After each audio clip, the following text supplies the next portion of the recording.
lihat kedudukan kita dalam Tuhan sebagai imam-imam yang berkerajaan, yang memiliki kuasa, yang memerintah. Kita menguasai keadaan-keadaan melalui doa kita. Kita memerintahkan roh jahat tunduk dalam nama Yesus melalui doa kita. Anak Tuhan adalah anak Tuhan yang berkuasa. Tiap-tiap anak-anak Tuhan telah diberikan Tuhan kuasa. Oleh sebab itu biar saudara mengetahuinya dengan pasti bahwa saudara telah memiliki kuasa tersebut yang diberikan Tuhan bagi saudara, dan saudara memakainya dan berdiri sebagai anak-anak Tuhan. Maka kuasa dosa akan ditindas, saudaraku. Kuasa si jahat akan dikalahkan. Dan memandangkan pada Efesus pasal 1 ayat 17. Dan meminta kepada Allah Tuhan kita Yesus Kristus, yaitu Bapa yang mulia itu, supaya yang memberikan kepadamu roh hikmat dan wahyu untuk mengenal Dia dengan benar, dan supaya Ia menjadikan mata hatimu terang, agar kamu mengerti pengharapan apa yang terkandung dalam panggilannya, betapa kayanya kemuliaan bahagia yang ditentukannya bagi orang-orang kudus, dan betapa hebat kuasanya bagi kita yang percaya, sesuai dengan kekuatan kuasanya, dan seterusnya. Nanti kita sambung. Yang pertama kali doa Paulus kepada sidang Efesus, yaitu supaya mereka beroleh roh hikmat dan roh wahyu daripada Tuhan untuk mengenal Yesus dengan benar. Untuk mengenal Yesus dengan benar. Apakah kita sudah mengenal Yesus dengan sesungguh-sungguhnya? Paulus berdoa supaya Tuhan memberikan roh hikmat. Dengan perkataan lain, supaya Roh Kudus menolong mereka, memberikan hikmat kepada mereka, supaya mereka mengenal siapakah Yesus dan apakah yang telah diperbuat Yesus bagi mereka, apakah yang telah disediakan Tuhan Yesus bagi mereka. Kita hanya dapat mengenal Yesus dengan pertolongan Roh Kudus. Akal pikiran manusia ini sangat terbatas, panca indera manusia sangat terbatas. Hanya perkara-perkara rohani, apalagi perkara-perkara mengenai Yesus yang adalah Tuhan adanya. Percaya kalau saudara Yesus itu Tuhan? Inilah kunci, saudara. Tuhan Yesus adalah Tuhan yang hidup. Oleh sebab itu perlu pertolongan Roh Kudus yang memberikan kepada kita wahyu, yang memberikan kepada kita pengertian, hikmat. Siapakah Yesus itu dan apakah yang telah disediakannya bagi kita? Mengapa ini perlu, saudara?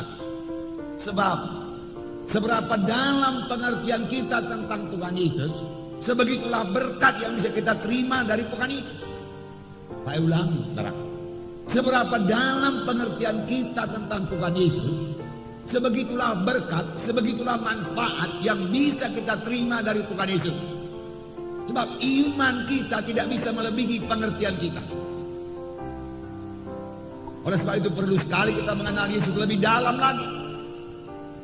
Tetapi pengertian kita bisa jalan lebih jauh lagi. Kita pertama-tama mengerti Yesus juga adalah penyembuh ilahi. Yesus mau menyembuhkan saya. Dia telah berbilur-bilur untuk menyembuhkan penyakit saya.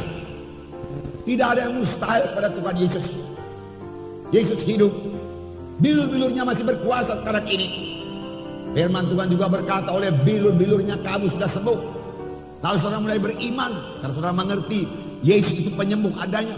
Ku terima bilurmu Tuhan, oleh bilur Yesus aku sembuh Tuhan.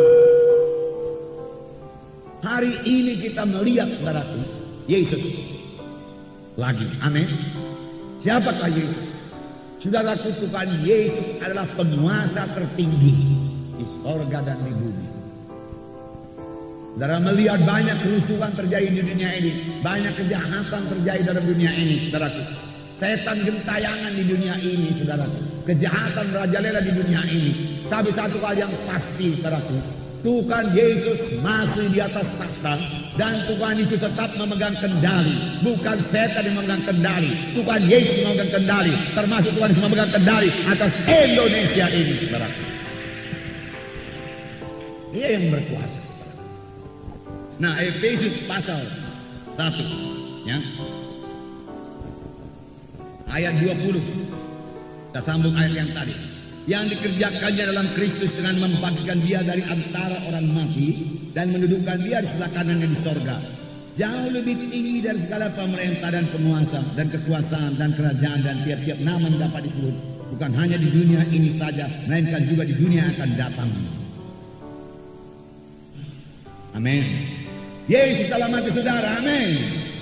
Ada Roh Kudus dalam hati saudara, amin. Nah, itulah yang memberikan pengertian kepada saudara, membawa kehidupan kepada saudara, membawa perubahan ajaib dalam hidup saudara, amin. Yesus yang di dalam saudara itu, Roh Kudus yang di dalam saudara itu sama saja. Amin saudara. Saudara memiliki Roh Kudus dalam hati saudara, puji Tuhan. Dan di mana ada Roh Kudus itu ada kebebasan. Oleh sebab itu tidaklah selayaknya ada anak Tuhan yang terikat. Mengapa anak Tuhan ada yang terikat? Karena dia memang membiarkan ikatan itu di situ. Oleh dia masih suka sedikit-sedikit. Tetapi sepanjang dia mau bertindak dalam nama Yesus dan berkata dengan tegas, aku tolak engkau semua ikatan-ikatan dalam diriku. Tuhan ini sudah memerdekakan aku.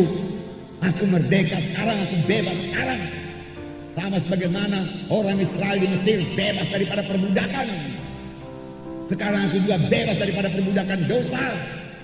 Bebas daripada perbudakan penyakit. Bebas daripada perbudakan kemiskinan. Bebas daripada perbudakan kebodohan akan perkara rohani.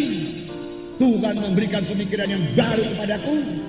Dan firman Tuhan tadi berkata supaya menerangi mata rohanimu. Saudara boleh bebas, amin.